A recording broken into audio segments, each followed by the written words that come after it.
Hello, welcome. Thank you for joining us on this edition of News 2. I'm Sandra Gumansing, and our top story, concerns have been brewing after a cruise line failed to confirm some port calls on St. Croix.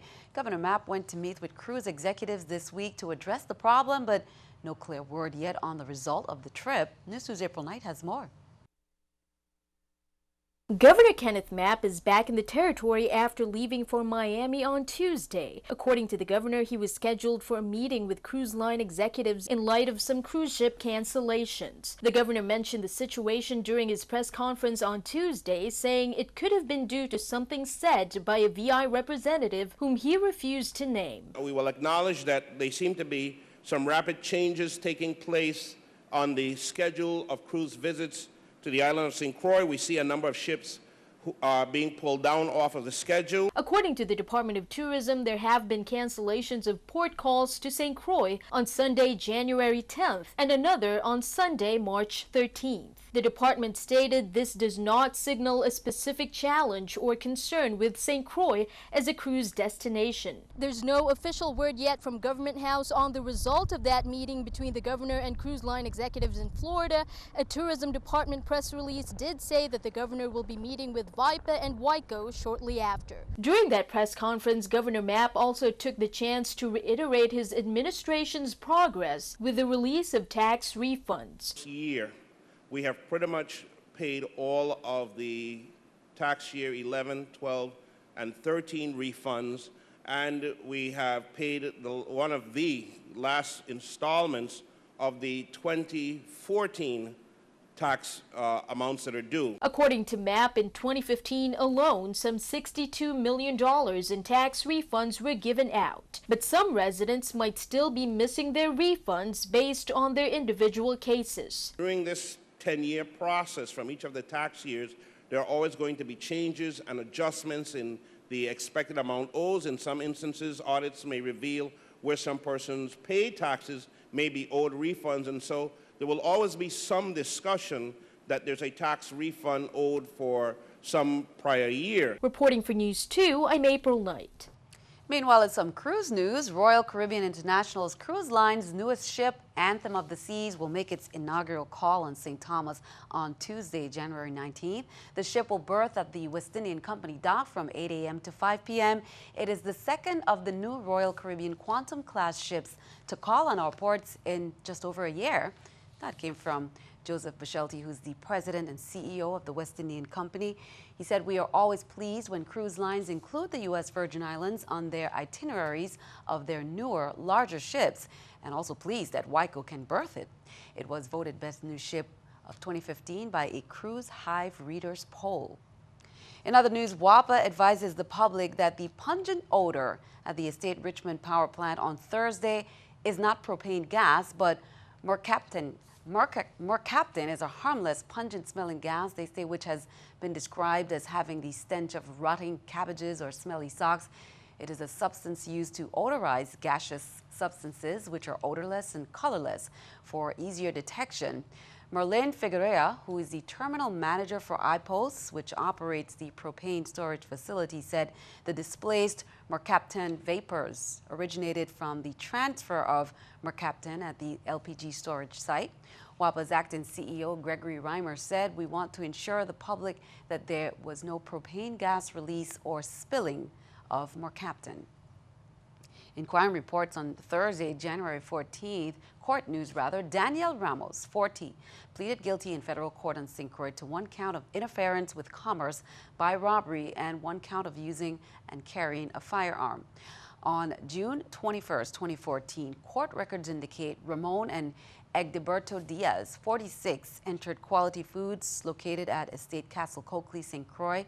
Diaz was carrying a Smith & Wesson .40 caliber semi-automatic handgun containing 14 rounds of ammunition, and Ramos carried a toy gun and pointed them.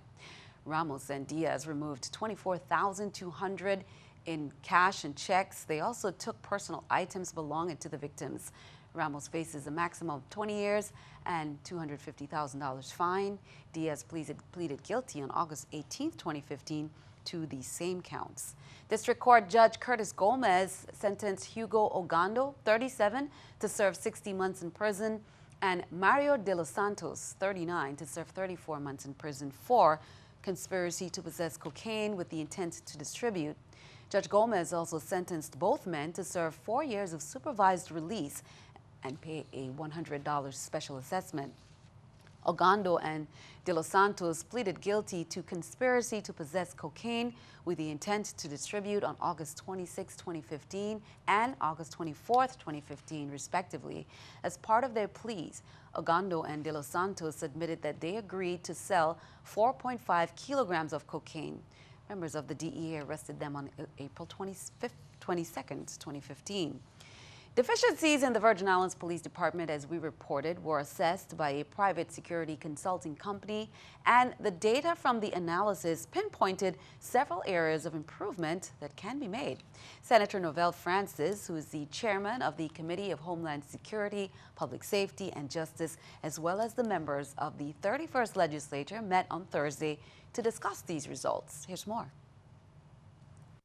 The Committee of Homeland Security, Public Safety, and Justice met on Thursday, January 14th, to discuss the results of an analysis that was conducted on behalf of the Virgin Islands Police Department. The report, which is based upon data collected about 1 year ago, found that the areas of greatest concerns included compensation, lack of records management, the need of crime analysis software, staffing, leadership, and supervision. Edward Cannon, Vice President of TNM Protection Resources, spoke on the floor about the overall compliance of the VIPD throughout the evaluation process. Basically, every interview that we conducted within the Virgin Islands Police Department, members of the Virgin Islands Police Department, what we found were very energetic and outspoken men and women. Senator Kenneth L. Giddens, the committee vice chair, said that many of the observations made in this analysis have already been made on numerous occasions within the department's body. I've heard the saying that an expert is anyone who's not local. This is where I think that we spin wheels, because we've said some of these things over and over and over. Delroy Richards, Commissioner of the Virgin Islands Police Department, emphasized that it was important to identify inefficiencies. But we felt that this body and members of the community need to know exactly what the findings were.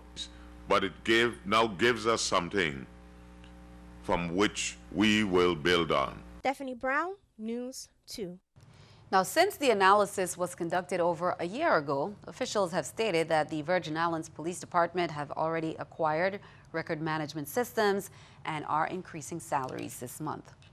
Lieutenant Governor Osbert Potter advises the public that passport application overnight return delivery fees will be increased to $20.66. That's became effective January 17, 2016. The change in fees were implemented by the U.S. Postal Service. All customers requiring an expedited processing of their passport applications must pay the new fee as indicated. Keeping our eye on the economy, plunging oil prices pounded U.S. stock markets again Friday, with the Dow Jones Industrial Average closing down nearly 400 points, or more than 2%, and the other indexes taking similar beatings. Earlier, the Dow had been down nearly 537 points. The Dow and S&P 500 have now fallen about 8% this year, while the NASDAQ is off more than 10%. Oil prices, which provided the markets with a respite by rallying on Thursday, were again the catalyst for sellers on Friday, as fears grew that Iranian oil would add to the worldwide glut. Here's a look at the New York Stock Exchange with our stock market watch. Right there, as we mentioned, everything down. The Dow down 392, NASDAQ 126, S&P 500 also down. Coming up on News 2, with just 1 year left before the territory marks the 100-year anniversary of the transfer, Congresswoman Stacey Plaskett and the Ambassador of Denmark, they discussed the current state of affairs and some upcoming events. Details coming up.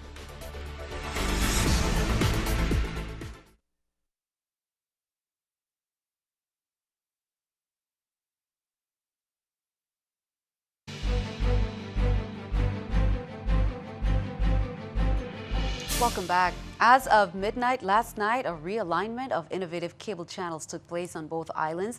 According to Innovative, this realignment was a necessary step toward creating a uniform guide across the islands, and it makes it easier for subscribers to navigate. The change also allows the cable company to create room for the launch of 10 new channels, which have been introduced to their basic Spanish and variety packages. The new channel guide is available in the local paper, local newspapers, on the website, which is www.innovative.vi, and at Innovative's business offices, except on Monday because we will be closed for Martin Luther King's Day. Well, he was the most important voice of the American Civil Rights Movement. Of course, we're talking about none other than Dr. Martin Luther King. He worked for equal rights for all.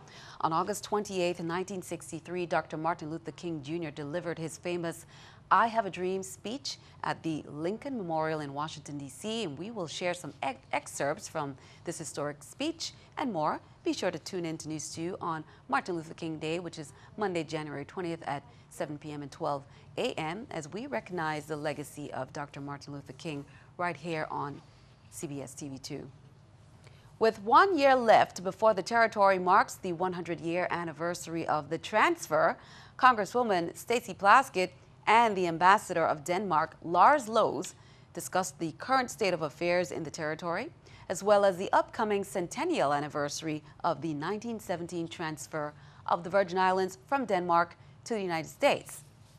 She said they discussed the potential implications a newly formed congressional caucus can have on the centennial, as well as other ways to work together in bringing the history of the Danish West Indies and the issues surrounding the 1917 transfer to the forefront of the national discussion on equal treatment of the insular territories. 24 VI Guardsmen will leave the territory next weekend for deployment overseas. Pre-deployment training and a farewell ceremony will occur on St. Thomas this weekend. A yellow ribbon training for soldiers of HHC 786 Support Battalion will be held January 16th to 17th at Sugar Bay Resort. On Sunday, January 17th at 5 p.m., the Adjutant General of the Virgin Islands, Brigadier General Deborah Howell, will host a farewell ceremony for the departing soldiers at the Sergeant First Class Leonard B. Francis Readiness Center, that's the Armory in Estate Nazareth, for a 9 to 12-month mission. Their final send-off is Sunday, January 24th at 12:30 p.m. at the Cyril Lee King Airport. Well, getting back to Dr. Martin Luther King, here are some events to help you celebrate Martin Luther King Day. The St. Thomas Association of Roadrunners Martin Luther King 5K Walk Run will be held on Sunday, January 17th at Vitraco Park. The walk starts at 7:15 a.m. The run starts at 7:30 a.m. For more information, you can call Dale Joseph at 777-3959. Now on St. Croix, the Christian Academy is having a march from Claude O'Marco School to the park on Monday, and that starts at 9 a.m. Now back here on St. Thomas, the Alpha Phi Alpha Fraternity Theta Epsilon Lambda chapter is holding its annual Martin Luther King March. That's happening at 12 noon from the Enid M. Barr Library to the Emancipation Garden. All schools and civic organizations are invited. You'll have to call 776-2345 if you are interested in getting involved. And finally, also on Monday, the Ulla Muller School Bambula dancers will march at 8 a.m. from Muller School to Crown Bay, then Limburg Bay Beach and back. There's also a march on St. Croix as well. Delta Sigma Theta Sorority celebrated its Founders Day this week. The Empowering Women's Organization was founded on January 13, 1913 by 22 collegiate women at Howard University. Delta Sigma Theta is the oldest and largest African-American Greek-lettered organization. On St. Croix, the alumni chapter of Delta Sigma Theta Sorority is holding its annual Feed the Homeless project. That's from 10 a.m. to 1 p.m. on Saturday, January 16th at the Christian Shan Vegetable Market in Frederiksted. For over 15 years, the sorority has alternated from Frederiksted to Christiansted each year to serve free meals to the homeless as part of its ongoing commitment to serve the St. Croix community, especially those who often go hungry. Well, on Monday, January 11th, Lieutenant Governor Osbert Potter, in his capacity as Commissioner of Insurance of the U.S. Virgin Islands, met with representatives of TRICARE to discuss the availability of TRICARE services to its beneficiaries at the Governor Waniflui Hospital and Medical Center on St. Croix. TRICARE is a health program for uniformed service members and their families. Previously, TRICARE had suspended services rendered to their beneficiaries at Wanafulwe because of deficiencies identified by the Center for Medicare and Medicaid Services, CMS. TRICARE is currently awaiting the final report from CMS, which is due to be released on January 14th, 2016. Stick around, your News to AccuWeather forecast is coming up next.